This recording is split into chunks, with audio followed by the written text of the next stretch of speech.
أعوذ بالله من الشيطان اللعين الرجيم بسم الله الرحمن الرحيم به نستعين وصلى الله على سيدنا محمد وآل بيته الطاهرين اللهم صل على محمد وآل محمد وعجل فرجهم. قال رسول الله صلى الله عليه وآله وسلم نعم وزير الإيمان العلم. حضور سرور کائنات حضرت محمد مصطفیٰ صلی اللہ علیہ وآلہ وسلم کا ارشاد گرامی تو اس وقت آپ حضرات کی خدمت عالیہ میں عرض کیا کہ حضور فرماتے ہیں کہ نعم وزیر الایمان، ایمان کا بہترین وزیر العلم، علم ہوتا ہے.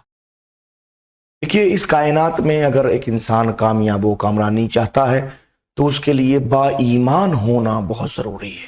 اگر وہ با ایمان ہے اور ایمان والا انسان ہے تو اس کی کامیابی ہے. ظاہر ہے کہ ایک مومن ہونا بڑا شرف ہے. اللہ سبحانہ و تبارک و تعالیٰ نے قرآن مجید کے اندر مومنین سے ڈائریکٹ گفتگو کی. یا ایھا الذین آمنوا جیسی مختلف آیات آپ کی پیش نظر ہوں گی. یہاں پہ اللہ سبحانہ و تبارک و تعالیٰ ڈائریکٹ مومنین سے ہم کلام ہو رہا ہے. اب اگر کوئی مومن ہوتے ہوئے بھی چاہتا ہے کہ اس کا بہترین وزیر ہو، ایک اچھا مشورہ دینے والا ہو، تو وہ علم سے بہتر کوئی ہو نہیں سکتا. اس لیے کہ حضور سرور کائنات صلی اللہ علیہ وآلہ وسلم کا ارشاد گرامی کہ بہترین وزیر اگر کوئی ایمان کا ہو سکتا ہے تو وہ علم ہے. اللہ سبحانہ و تبارک و تعالی ہمیں علم سے وابستگی کی توفیق مرحمت فرمائے. اب جو ہم نے کل آپ کی خدمت میں عرض کیا، یہ پہلے عرض کی خدمت میں آپ کی کہ نیت کی شرط کے ساتھ، تو نیت کی شرط جو ہے وہ ازالہ نجاست ثوب اور بدن سے ہو رہا ہے تو اس کو طہارت نہیں کہیں گے. ہاں اگر آپ اس میں کمال طہارت حاصل کرنا چاہتے ہیں نیت کر لیجئے، بہت اچھی بات ہے. ثواب حاصل کرنا چاہتے ہیں اس کام کی بنیاد پر، بسم اللہ. آپ ترتب ثواب چاہتے ہیں تو ترتب ثواب نیت کے ساتھ حاصل ہو جائے گا. وَبَقِيَتْ الطَّهَارَاتُ الثَّلَاثُ مندرجۃ فی التعریف. اب تعریف کے اندر جو مصنف نے کیا ہے وہ تین طہارتیں باقی رہتی ہیں. تین طہارت سے مراد کون سی ہے؟ غسل، وضو، تیمم. غسل، وضو، تیمم، یہ تینوں طہارتیں باقی رہتی ہیں. کیوں باقی رہتی ہیں؟ چونکہ طہارت کی تعریف کیا کی ہے؟ استعمال و طہور مشروط بالنیہ، طہور کا استعمال نیت کی شرط کے ساتھ. تو آپ غسل جب کریں گے تب بھی آپ طہور کا استعمال کریں گے، نیت کی شرط ہوگی اس کے اندر. وہ وضو فرمائیں گے آپ تو وضو کے اندر بھی آپ استعمال طہور ہوگا، نیت ضرور کریں گے آپ. تیمم کریں گے تو وہاں بھی آپ اس سلسلے میں، مگر آپ دیکھیں اس بات کو تھوڑا سا درمیان میں واجبتن سے لے کر اور مبیحتن غیر مبیحتن تک، یہاں اس کو بریکٹ میں رکھیے. وَبَقِيَتْ الطَّهَارَاتُ الثَّلَاثُ مُنْدَرِجَةٌ فِي التَّعْرِيفِ. تعریف میں تین طہارتیں مندرج رہتی ہیں، باقی رہتی ہیں. کب؟ ان اریدہ بالطہور، اگر آپ طہور سے ارادہ کریں. کس بات کا؟ مطلق الماء والارض، مطلق ماء اور ارض کا، یعنی کہ آپ مطلقاً پانی اور زمین کا اگر ارادہ کر رہے ہیں کہ طہور کسے کہتے ہیں، کہ طہور سے مراد جو ہے پانی ہے اور طہور سے مراد زمین ہے. تو اگر آپ اس سے ان دونوں چیزوں کا ارادہ کر رہے ہیں تو صرف تین طہارتیں تعریف میں ذیل میں باقی رہتی ہیں. کون کون سی؟ وضو، غسل، چونکہ اس کے اندر استعمال طہور یعنی کہ استعمال ماء ہے نیت کی شرط کے ساتھ، پانی کا استعمال ہے. تیمم، اس میں استعمال ارض ہے نیت کی شرط کے ساتھ. اب یہ کون سی طہارات ثلاث کس قسم کی ہیں؟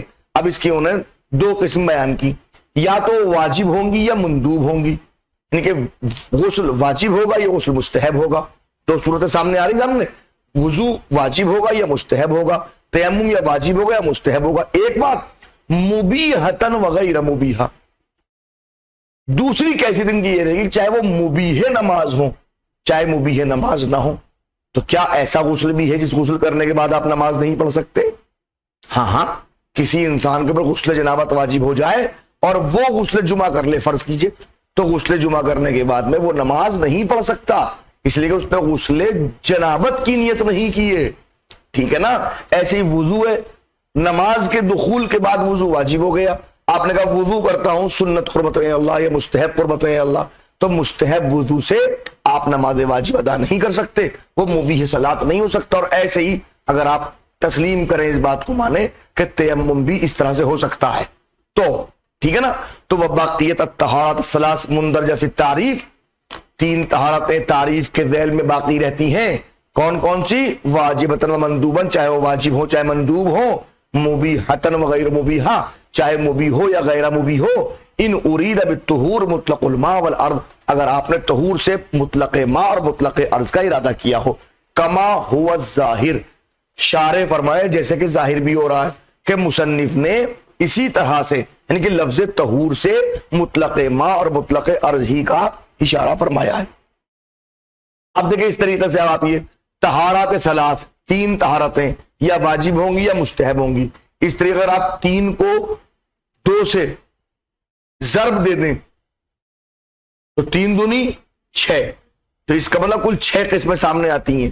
اب یہ 6 قسمیں یا تو مبیح صلاۃ ہوں گی، کیا مطلب اس کے ساتھ میں نماز کا اقامہ جائز ہوگا یا اقامہ جائز نہیں ہوگا، تو اس طریقے 6 کو 2 سے کر دیجئے تو 6 دونی 12، تو 12 قسمیں طہارات کی بنتی ہیں۔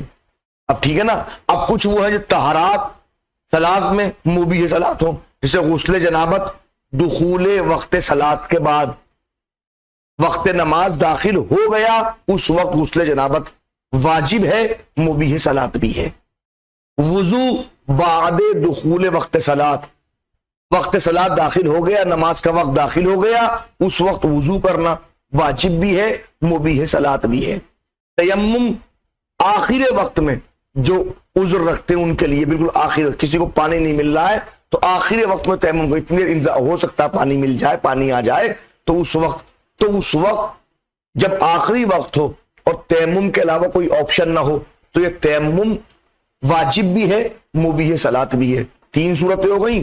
اب آئیے اس کے علاوہ وہ مندوب کہ جو مبیح صلاۃ ہوتا ہے، مستحب ہے مگر نماز کے لیے مستحب ہے، مستحب تو ہے اور مبیح بھی ہے، واجب نہیں، واجب 3 صورتیں میں نے بیان کر دی آپ کے۔